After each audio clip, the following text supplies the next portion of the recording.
Hello, everybody. It's me, Fee, also known as Fiona Timms or White Zulu, and welcome to my autobiography, Zulu Mists, which is the sequel to my previous published book, White Zulu.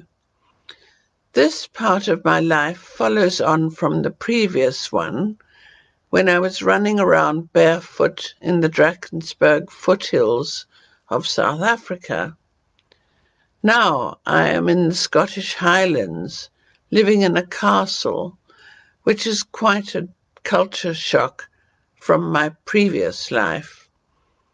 I hope you are enjoying my life story, and I want to thank all of you who have commented so generously on my descriptions of the former.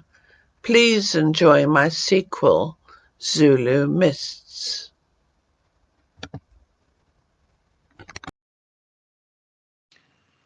Hello, everybody. It's me, Fee, White Zulu, and welcome to another bit from Zulu Mists, from my autobiography, not published, but followed on from White Zulu, which was published, and you've watched all those, presumably. And this is Zulu Mists Calendar Part 2. Mum arrives. Mum flew into Glasgow Airport by herself, as arranged, on the 1st of May. Dad was going to follow on once the baby had been born and settled at home for 2 weeks. Then they'd go off together on a sightseeing tour of Scotland and England.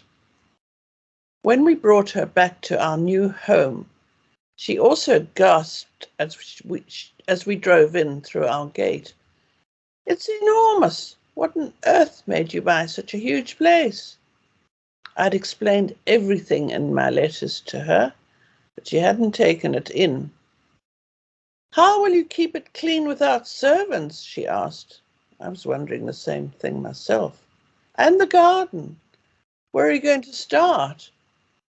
As soon as she changed out of her travelling clothes, she grabbed a pair of gardening gloves, slipped her feet into my gumboots, and set off to where Bar had left off. Oh no, I thought, not another one.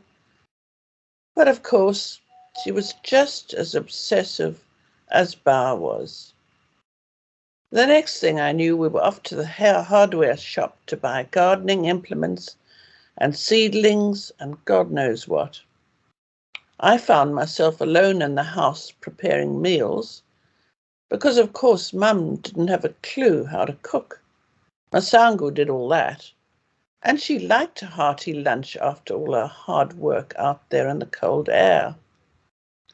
Phew, she came in, tracking mud in thick gobbets over the scullery floor. South Africans, including myself, only remembered to wipe our feet after it was too late, mainly because mud didn't really occur anywhere near our house in South Africa. We had bare feet, which we wiped off on the kikuyu grass back lawn before we got to the back veranda and into the house. We were supposed to wash our feet under the tap by the gate, but always forgot. God, digging is Montu's work. I've never done it before. That's what I've got garden girls for. And she sat down at the kitchen to pull off her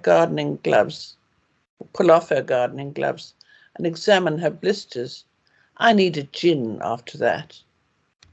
"Mum, just leave the garden. That's not why you came over," I implored. "Let's rather go for a drive this afternoon. We could take a look at some of the nearest lakes around the Trossachs. I've heard they're lovely even in winter." It was now early May and daffodils had sprung up everywhere. We could take Ethel and she could show us around. But Mum was like a caged tiger and wolfed down her lunch like she ate breakfast on the farm. Half crouched as she kept jumping to her feet to stare narrow-eyed at a half-dug flower bed. She bolted her food and gave her fingers a hasty lick and a wipe on the nearest tea towel before she was back in the scullery tugging on the gumboots again. So I hardly saw her. Just her backside visible in a flower bed now and again. It was just like the first 20 years of my life all over again. What was going to happen while I was in hospital? Would Fred have to cook for Mum? It appeared so. Mum's interest in the kitchen was minimal. We had inherited a waste disposal unit that had been installed in the sink outlet, something I'd never heard of. It was an electrical gadget that ground up kitchen scraps to pulp so they could be flushed away without blocking up the waste pipe. Mum was fascinated by the whole concept of a modern kitchen. She'd never seen a washing machine nor a dishwasher, and let alone a rubbish gobbler, as she called it. Circled the appliances warily and couldn't even bring herself to switch on any of them, never mind try and operate them, except the waste disposal machine. She was drawn to it as iron filings are to a magnet, posting peels and stalks down to watch them be snatched up and ground up, accompanied by lots of noisy whirring, was her favourite pastime.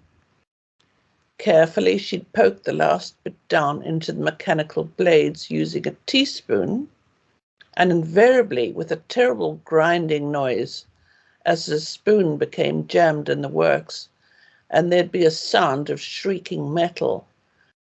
Mum's screams of, "Oh, Jesus Christ, I've done it again," and that blue, smoky, burning smell of overloaded electrical equipment. This she kept up until we had just 1 teaspoon left, and sheepishly she went off to McEwen's to buy 6 more, with promises to leave the rubbish gobbler alone from then on. Mum's reaction to Ethel, after another of her neighbourly visits, this time with fresh oatcakes the day after Mum arrived, was almost identical to Bar's. Only her wording was different, a little less harsh, but still along the lines of, "I hope she won't become a nuisance." The meaning was the same, though, in both cases. "She's not our sort. Coarse. Keep your distance." Apparently, they both preferred me to be lonely and isolated rather than mix with that type of woman. Time I'd been waiting for my baby to arrive. My due date came and went. A week passed, and then another, with no signs of my going into labour. I went each week to the hospital to be examined by the midwife on duty and told, "The head's not engaged yet, it'll be another few days." After 2.5 weeks beyond the due date, she said I'd have to go in and have the baby induced on the 19th of May, 3 weeks after the due date. "He'll nae be budging out of there any other way," she said wryly. Waved me goodbye from a flower bed with a muddy garden trowel as Fred drove me off to the hospital that morning. I had my suitcase in the boot, the one that had been packed and standing in our bedroom for over 3 weeks now. I felt like a lamb being driven off to slaughter. For this time, hope you enjoyed it. Little taste of winter in Scotland, or spring rather. And thank you so much for following these stories of mine. I also want to thank John Moslane for his very... That is all for the time being, and there's more to come next week. I would like to thank John Moslane for putting aside his Friday afternoons to help me produce these videos, Without him, I could not do this. I would also like to thank Sean van Vuren for his sterling work in uploading my videos to my YouTube channel, adding the photos, as well as managing my channel so professionally.